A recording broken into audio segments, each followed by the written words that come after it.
Look around you. What do you see? Perhaps you see the walls of your home. Maybe you see the screen on which you are reading these words. You might hear the quiet hum of a refrigerator, or feel the warmth from a nearby lamp. In all these things, and so many more, there's a hidden element at play. It is a silent partner in our daily lives. It is a metal that has shaped human history more than we often realize. This metal is copper. It is an unseen thread, a thread that connects our past, our present, and our future in a continuous, unbroken line. It is a story of discovery, innovation, and enduring importance. This journey we are about to embark on is not just about a simple reddish-brown metal. It is the story of humanity itself. It is a tale of how we learned to take something from the earth and transform it. We transformed it into tools that built our first cities. We shaped it into art that expressed our deepest beliefs. We drew it into wires that carry our voices and ideas across the world. Copper was there at the dawn of civilization. It helped us move from stone to metal. It gave us an edge, a new power to shape our world. Its story is our story, a reflection of our own ingenuity and our constant quest for progress. Imagine standing in a world without copper. Our great cities would crumble, the lights would go out, the vast web of global communication would fall silent. We often celebrate gold for its beauty and iron for its strength, but copper, humble and versatile, has arguably done more to build the world we know today. It doesn't always shout for attention. Instead, it works quietly behind the scenes. It conducts the electricity that powers our lives. It protects us from germs in our hospitals. It enables the technology that connects us all. It is the unsung hero of the material world. Our story begins thousands of years ago. It starts with a curious ancestor, someone who picked up a strange, heavy, reddish stone. They likely marveled at its color, so different from the dull gray of flint. Perhaps they struck it, expecting it to shatter like other rocks. But it did not shatter. It bent. It dented. It could be shaped. In that single moment of discovery, a new age was born. This was the beginning of metallurgy. It was the first step on a long road of technological advancement. A road that would lead us from simple copper trinkets to the complex circuits of a supercomputer, all thanks to this remarkable metal. Copper is more than just an industrial material. It is fundamental to life itself. It is not just in our wires and in our pipes. It is inside of us. It is a vital nutrient, an essential trace element required by almost all living things. From the smallest microbe to the largest blue whale, life depends on copper. In our bodies, it plays a crucial role. It helps form our bones. It helps form our connective tissues. It is essential for our brain to function properly. It supports our immune system, helping us fight off illness. This ancient metal is woven into the very fabric of our biology. This link is ancient and profound. Before humans smelted ore, nature had already perfected copper's use. Think of the horseshoe crab. Its blood is blue, not red. It uses a copper-based protein, hemocyanin, to carry oxygen. We use iron and hemoglobin for the same job. Nature found different solutions. Copper was chosen. Copper is a life-giving metal in the biochemistry of Earth. Ancient peoples recognized copper's role in health. Egyptians used it to sterilize wounds. Egyptians used it to purify drinking water. Hippocrates recommended copper compounds for ailments. Roman soldiers placed copper coins in wounds to prevent infection. They saw copper cleanse and heal. Modern science rediscovers this wisdom. In a time of antibiotic-resistant superbugs, copper reemerges as an ally. Hospitals install copper alloy doorknobs. Hospitals install copper bed rails. Hospitals install copper countertops. Studies show these surfaces can kill 99.9% of bacteria within 2 hours. It's not new. It's ancient knowledge reapplied to protect health today. An understanding that this reddish metal, which helped build our first cities, can also help protect our health in the 21st century. Where does this remarkable metal come from? Copper is born deep within the earth. It is forged in the heart of dying stars, scattered across the cosmos. It was incorporated into the molten rock that formed our planet. Over millions of years, geological processes concentrated it into veins of ore. Hot, mineral-rich fluids forced their way through cracks in the Earth's crust. As these fluids cooled, they deposited their precious cargo.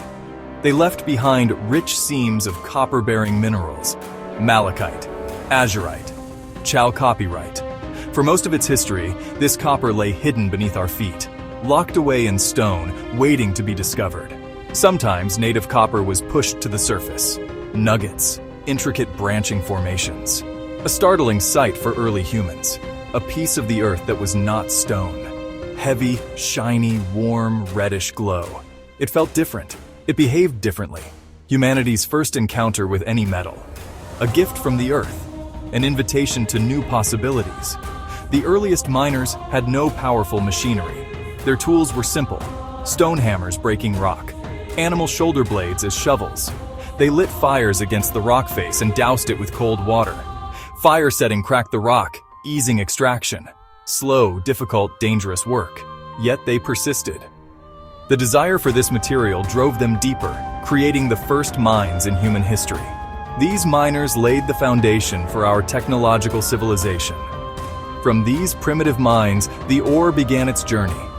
It was carried back to the settlement. The earliest metalworkers hammered the soft native copper into shape. Beads, awls, fish hooks. The revolution came when they learned to use fire. Heating green malachite in a charcoal fire released the metal. This was smelting, turning green stone into gleaming liquid metal. The moment humanity truly unlocked the power of copper. Let us travel back in time. Imagine a small community, perhaps 10,000 years ago, in the region we now call the Middle East. Their world is made of stone, wood, bone, clay. Their most advanced tools are sharp-edged flints. One day, a member of the tribe finds a curious green stone. It is a piece of malachite. Perhaps they use it as a pigment to decorate pottery or as an amulet for its beautiful color. They place this painted pot, or perhaps just the stone itself, into the heart of a very hot fire. The fire used for baking their pottery. They leave it there overnight, surrounded by glowing embers. The next morning, as the ashes cool, they notice something extraordinary. Where the green stone once was, there are now small, shiny beads of a reddish gold substance. They are heavy and bright. They are unlike anything anyone has ever seen before. This was not a deliberate experiment, a moment of pure serendipity. But it was a fortunate accident that would change the course of human history forever. That small, gleaming bead of metal was the first copper ever smelted by human hands. It was the spark, the very first glimmer of the Metal Ages. This discovery would not have spread like wildfire. It would have been a slow burn. The process was likely difficult to replicate. It required very hot fires and the right kind of ore. But gradually, over generations, the knowledge grew. People began to understand the connection between the green stone and the red metal. They started to experiment deliberately. They built simple clay furnaces or crucibles to contain the ore. They used blowpipes to force air into the fire, making it burn hotter. They were no longer just tool users. They were becoming engineers and chemists. They were learning to master the elements. The first objects they created were small and precious. They were not yet tools for felling trees or weapons for war. They were items of beauty and status. A simple copper bead worn on a necklace, a delicate pin used to fasten a cloak, an awl used for piercing leather. These early artifacts tell us that copper was first seen as something special, almost magical. It was rarer and more difficult to work with than stone. Owning it was a sign of wealth and power. It was a luxury item, a way for individuals to distinguish themselves. Before copper became a tool for everyone, it was a jewel for the few. Our journey with copper is a vast one. It spans more than 10,000 years of human endeavor. To truly appreciate its significance, we must see it not as a single event, but as a long, evolving story. This story begins with those first accidental discoveries. It then moves into a period of slow, deliberate development. We will travel to the ancient civilizations that rose on the banks of the Nile, the Tigris, the Euphrates. We will see how they harnessed copper to build monuments that still stand today. They crafted tools that allowed them to manage vast agricultural empires. Their mastery of copper was a key ingredient in their success. From these early empires, our path will lead us to a major turning point. This was the discovery that copper could be improved. By mixing it with another, softer metal, tin, a new substance was created. It was harder and more durable than anything that had come before. This new alloy was bronze. Its creation was so transformative that it gave its name to an entire era of human history, the Bronze Age. We will explore how this innovation revolutionized warfare, trade, and society itself.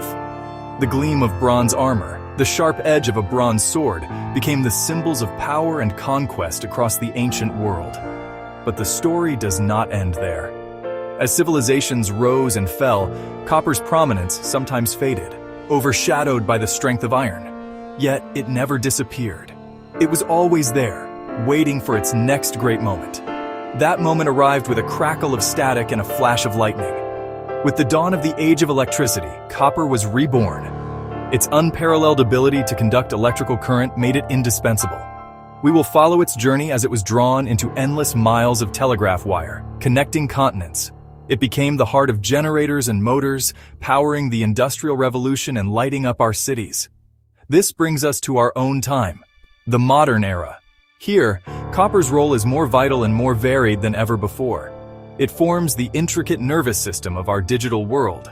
It is in the microchips of our computers and smartphones. It is in the wiring that connects our homes to the global grid. And as we look towards the future, a future that must be greener and more sustainable, copper is once again at the forefront. It is a critical component in wind turbines, solar panels, and electric vehicles. Our journey will show that this ancient metal is not a relic of the past, but a key to our future. As we stand here today on the cusp of new technological frontiers, copper remains as essential as ever. Its story is far from over. In fact, it is entering a new and exciting chapter. The challenges of the 21st century are immense. We face a changing climate, a growing global population, an insatiable demand for energy. In seeking solutions to these challenges, we find ourselves turning once again to this trusted metallic ally. The transition to a sustainable, low-carbon economy is simply not possible without copper. It is the metal of electrification, and electrification is the key to a cleaner world. Consider the green energy revolution. A single large wind turbine can contain several tons of copper. It is used in its generator, its cabling, and its transformer. Vast solar farms rely on copper to collect the energy from photovoltaic cells and transmit it to the grid. The move towards electric vehicles represents another huge demand. A battery electric car contains, on average, 3 to 4 times more copper than its internal combustion engine counterpart. It is in the motor, the battery, the wiring, and the charging infrastructure. As we build this new green infrastructure, we are, in essence, cladding our future in a protective layer of copper. This reliance presents us with a great challenge. Can we source enough copper to meet this skyrocketing demand? And can we do so in a way that is sustainable and environmentally responsible? The answer lies in innovation. We must become better at finding and extracting it. We must also become masters of recycling it. Copper is one of the few materials that can be recycled over and over again without any loss of its properties. A copper atom mined in Roman times could be in the wiring of your home today. Promoting a circular economy for copper, where we reuse and recycle as much as possible, will be crucial for a sustainable future. This essay will take you on this epic journey. We will trace copper's path from a simple, shiny stone to the high-tech heart of our modern world. We will explore the moments of genius and the ages of transformation it has enabled. It is a story of human ingenuity, a chronicle of our ability to understand the world around us and use its resources to build a better future. By the end, you will see that copper is not just a commodity to be mined and traded, it is a partner in our progress.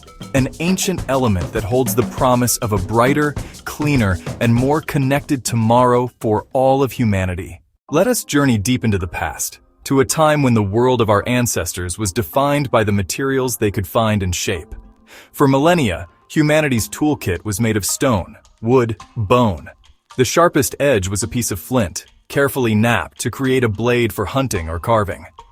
The world was a symphony of earthy tones, the gray of rock, the brown of wood, the white of bone. Then, one day, something new appeared. A person, perhaps foraging for food or seeking shelter, stumbled upon a strange object. It was not a stone, yet it came from the earth. It was heavy in the hand and shone with a warm, reddish luster unlike anything seen before. This was a piece of native copper, and its discovery was a quiet revolution. This first encounter was likely one of curiosity and wonder. Imagine the person who found it. They would have turned it over and over in their hands, feeling its unusual weight and smooth, cool surface. They might have struck it with a stone hammer, expecting it to shatter like flint or granite, but it did not break. Instead, the blow left a dent, a mark of its malleability. It bent. It could be pushed and pulled into new forms. This simple observation was profound. For the first time, humans had found a material from the earth that could be shaped without being broken. It was a discovery that planted a seed of an idea, a new way of thinking about the very substance of the world. The initial uses for this new material would have been small and personal. It was far too rare and precious to be used for everyday tasks. Instead, it was likely treated as a thing of beauty, a mysterious treasure. Small nuggets could be hammered flat into shiny discs or rolled into beads. These early pieces of copper jewelry were not just decorations, they were powerful symbols of status and distinction. In a society where everyone's possessions came from the same limited palette of natural materials, owning something made of this gleaming red metal set a person apart. It was a sign of wealth, luck, or perhaps a special connection to the spiritual world. This initial phase, driven by curiosity and aesthetic appeal, was the foundation for everything that followed. The fascination with copper's unique properties encouraged people to seek it out. They began to recognize the rocks and soils where it could be found. They shared the knowledge of how to work it, passing down the simple techniques of hammering and shaping from one generation to the next. This slow accumulation of knowledge, born from a chance encounter with a shiny rock, was the first tentative step out of the Stone Age. It was the dawning of a new technological consciousness, the very first glimmer of the age of metals that would come to define the future of humankind. The copper that our ancestors first discovered was what geologists call native copper. This means it was found in its pure, metallic state, not locked away inside an ore. It was a rare and special gift from the earth. Geological forces, over immense spans of time, had pushed these pure metal deposits to the surface, where they could be found by a lucky passerby. These deposits often appeared as nuggets in riverbeds, washed clean by the water, or as intricate branching structures embedded in rock, resembling the roots of a metallic tree. For early humans, these finds were miraculous, pieces of the sun fallen to earth, ready to be collected and worked without the need for complex processing. The Great Lakes region of North America holds one of the world's largest and purest deposits of native copper. For thousands of years before European contact, indigenous peoples there developed a sophisticated copper culture. They mined the metal from shallow pits, using stone mauls to break off workable pieces. They used a clever technique of heating the copper to make it less brittle, a process called annealing, which allowed them to shape it into more complex forms. They crafted an astonishing array of items, from sharp awls and fishhooks to heavy axe heads and delicate ornate jewelry. This tradition, existing in isolation from the developments in the Old World, demonstrates how the properties of copper naturally inspired innovation. These early uses of native copper were a direct translation of existing technologies. A stone axe head was replaced by a copper one. A bone needle was replaced by a copper awl. The advantage was clear. A copper tool could be resharpened when it became dull. If it broke, it could be hammered back into shape or even melted down and reformed, something impossible with a shattered piece of flint. This durability and repairability represented a monumental leap forward in efficiency. It meant that tools were no longer disposable, but were valuable, long-term possessions. This shift in mindset from disposable to durable goods was a subtle but powerful change in human culture. However, the supply of native copper was limited. It was only found in specific locations, and the surface deposits were quickly exhausted. As demand for this wonderful new material grew, people had to dig deeper. The search for more native copper led to the creation of the first true mines. But it also led to a problem. The easily accessible pure metal was running out. Most of the world's copper was not found in this pure form. It was chemically bonded with other elements in colorful rocks, ores like the green malachite and the blue azurite. Unlocking the metal from these stones would require a completely new technology, a discovery that would involve the mastery of fire. The next great leap in copper's story was not found in the ground, but in the heart of the fire. The discovery of smelting was almost certainly an accident, a moment of serendipity that transformed human civilization forever. It likely happened in a simple pottery kiln or a campfire built upon a ring of unusual greenish stones. Imagine a potter using crushed malachite as a pigment to decorate their wares. They fire the pot at a high temperature, hotter than usual, perhaps aided by a strong wind. The next day, amidst the cooled ashes, they find not just a decorated pot, but also small, glistening globules of pure red metal. The green stone had seemingly bled a new and wondrous substance. This transformation must have seemed like powerful magic. To take a brittle, colorful stone and, with only fire and air, turn it into a gleaming, heavy, shapeable metal was an act of alchemy. It was the first time humans had ever chemically transformed a raw material into something entirely new. This was not just shaping a rock or carving wood. This was deconstructing the very substance of the earth and creating something new from its elements. Repeating this magic deliberately would have been the next challenge. Early metalworkers would have experimented for generations, learning the secrets through countless trials and errors. They soon learned that a simple campfire was not hot enough. To release the copper from its ore, temperatures of over 1,000 degrees Celsius are needed. To achieve this, they developed new technologies. They dug simple pit furnaces lined with clay to contain the heat.